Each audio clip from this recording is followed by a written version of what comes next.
지금 이 자세가 나의 해부학적 사례의 최대 허용각이라고 생각을 하시면 돼요. 안녕하세요. 슬기로운 운동생활입니다. 오늘은 어깨 운동, 그 중에서도 팔을 옆으로 드는 이제 사이드 라테럴 레이즈와 충돌 증후군의 관계에 대해서 한번 이야기를 좀 해보려고 해요. 네, 이게 어깨 충돌 증후군이라고 해가지고 많은 분들이 병원을 찾게 되는 원인 중 하나인데, 이 질환에 대해서 다루려면 하루 종일 이야기해도 끝이 나지 않을 것 같아요. 그래서 저희가 이번 시간에는 이제 사이드 레테럴 레이즈와 관련된 이야기만 집중적으로 좀 다뤄보도록 하겠습니다. 요즘 제가 시간에 제일 많이 투자하는 운동 중 하나가 사레레거든요. 네. 측면 삼각근이 주 타겟이 되는 이제 몇 안 되는 운동 중 하나여가지고 어깨 운동에서는 사실상 필수라고 생각을 하는데, 이제 문제는 이 운동을 하고 나면은 어깨 통증이 생긴단 말이죠. 충돌 증후군과 어깨 운동 둘 사이의 관계, 원리에 대해서 좀 감을 못 잡으시는 분들이 있는 것 같아서 이 시간에 좀 자세히 다뤄보도록 하겠습니다. 사레레랑 운동 이야기 한다고만 하니까 이제 헬스나 이제 근력 운동 관련된 이야기라고 생각하시는 분들이 있을 것 같은데, 이게 어깨 부상 이후의 재활이라든가 아니면은 뭐 스트레칭 같은 관절 같은 범위 운동과도 관련이 있는 이야기니까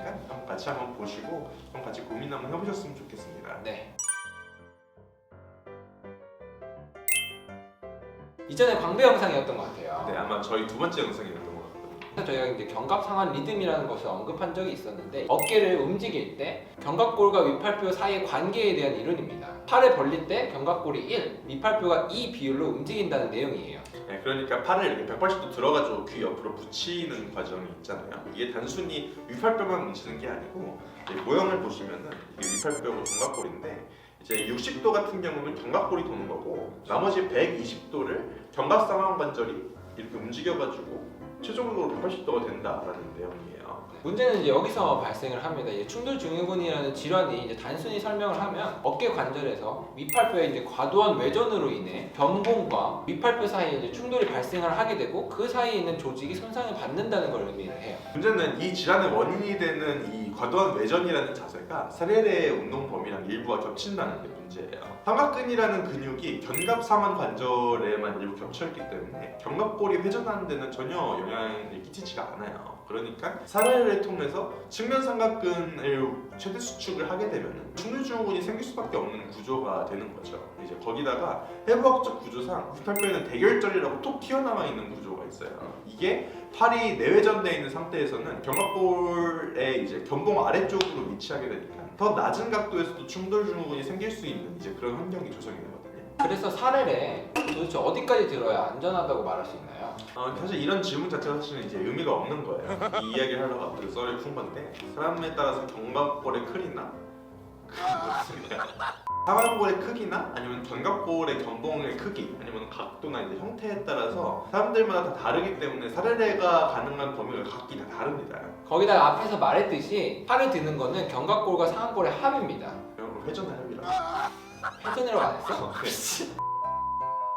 거기다가 앞에서 말했듯 팔을 드는 거는 견갑골과 상완골의 회전의 합입니다. 견갑골이 움직이면 허용각이 더 커지기 때문에 범위는 더더욱 달라질 수가 있는 거죠. 그러니까 뭐 해부학적 구조에 따라서도 다르고, 자기가 얼마나 견갑을 컨트롤할 수 있느냐에 따라서도 각도가 많이 바뀌기 때문에 앞선 질문처럼 질문하시면 안 되고, 내가 얼마나 팔을 들 수 있는지 알 수 있는 방법이 없을까요? 라고 질문하셔야 됩니다. 그거에 대한 정답은 있어요. 충돌 증후군을 이제 진찰하는 신체 진찰에서 일부 차용하는 방법인데, 자기 견갑골을 이렇게 잡아줘요. 이렇게 잡은 상태에서 내가 조심스럽게 팔을 이렇게 올려보는 거예요. 그러면 어느 시점에서부터 안 들리고 어깨에 통증만 이렇게 생기거든요. 그러면 지금 이 자세가 나의 해부학적 사례의 최대 허용각이라고 생각을 하시면 돼요. 다른 사람도 똑같이 해줄 수가 있어요. 윗팔뼈가 돌아가지 않도록 이렇게 누른 상태에서 팔만 이렇게 들어주는 거죠. 그럼 어느 시점에서 더 안 올라가는 지점이 나오거든요. 바로 이 지점이에요. 해보시면 알겠지만 팔의 회전에 따라서도 조금씩 각도가 바뀌어요. 외회전을 하면은 좀 더 올라가고, 내회전을 하면은 좀 덜 올라가고. 내외전했을 때 덜 올라가는 이유가 앞에서 말했던 상완골 대결절이 견봉에 들어가는 그 부분이기 때문에 90도 이하로 덜 들리는 거거든요. 이것 때문에 이제 위팔뼈를 내전한 상태에서는 사례를 하지 않던가 아니면 좀 각도를 낮춰서 해야 됩니다. 운동 정보들을 보면 새끼손가락 위를 향하도록, 그러니까 주전자 물 따르듯이 이렇게 해야지 뭐 측면 삼각근의 근 활성도 높아지고 운동 효과가 좋다라고 언급을 해요.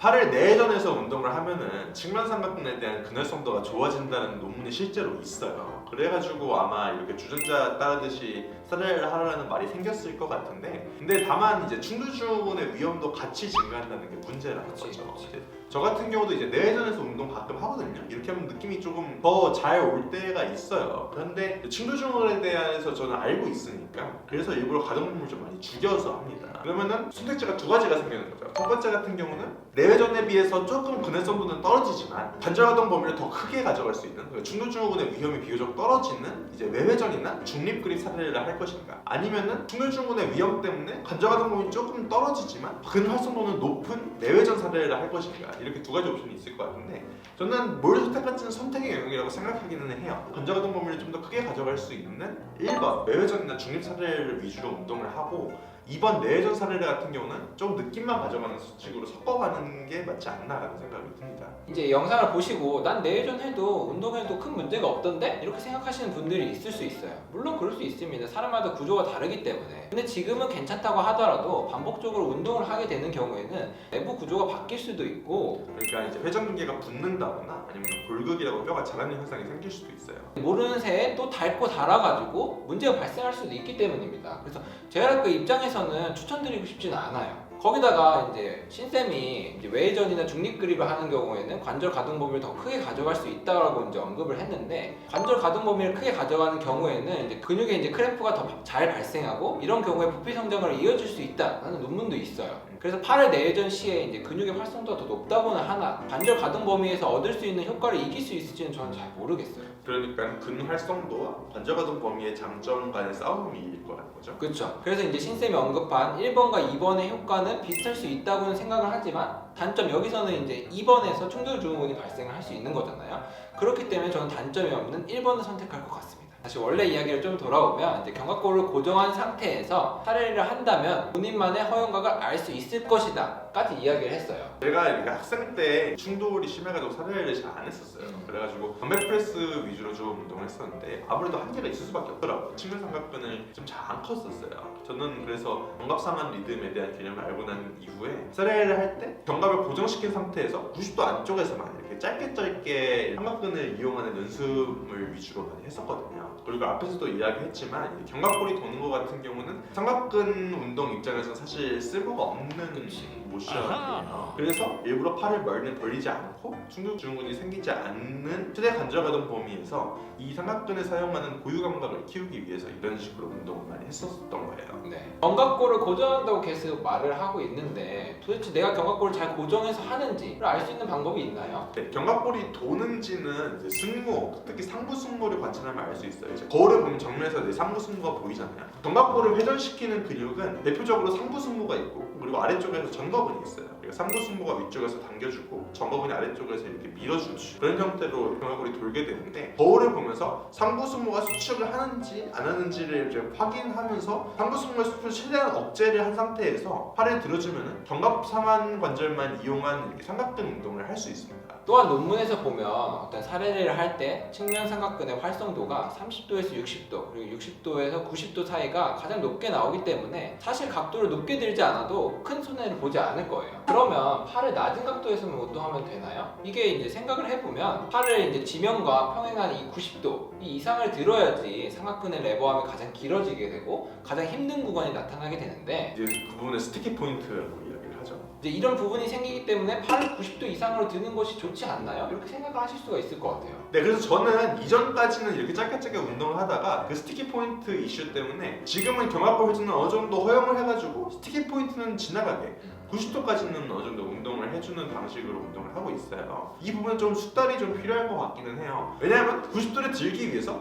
과도하게 견갑 회전을 많이 하게 되면은 오히려 이제 삼각근에 좀 덜 쓰게 되는 거죠. 왜냐하면 견갑골 회전하는 역할이 더 많아지니까. 그러니까 삼각근 운동 효과가 좀 많이 떨어지게 될 거고, 반대로 견갑골을 많이 회전하지 않은 상태에서 90도까지 올리려고 하면은 충돌증후군이 생기게 되는 거죠. 네, 좀 많이 어려운 개념이기는 해요. 저희가 앞에서 말했던 나의 해부학적 사례라 허용각이랑 견갑골의 회전의 관계, 그러니까 이 둘을 합쳐야만 총 회전각이 나온다라는 개념만 알고 있으면은 충돌증후군 없이 자기만의 사례를 만들 수도 있어요. 그러니까 거의 100도, 120도까지도 올릴 수도 있어요. 왜냐면은 그만큼 견갑골 회전만 더 많이 해주면 되니까. 제가 추천드리고 싶은 방법은 초반에는 이 견갑골을 고정시킨 상태에서 내 세부학적 허용각 안쪽에서만 삼각근을 사용하는 연습을 주로 하시다가 조금씩 견갑골 회전을 허용을 하시면서 삼각근을 사용하는 연습을 조금 많이 해주시고 그 이후에 스티키 포인트까지 올라가는 견갑골 회전을 조금씩 섞어가면서 조금씩 각도를 넓히는 방법이 비교적 안전하면서 가장 효율적으로 사례를 할 수 있는 방법이 아닐까라는 생각을 했습니다.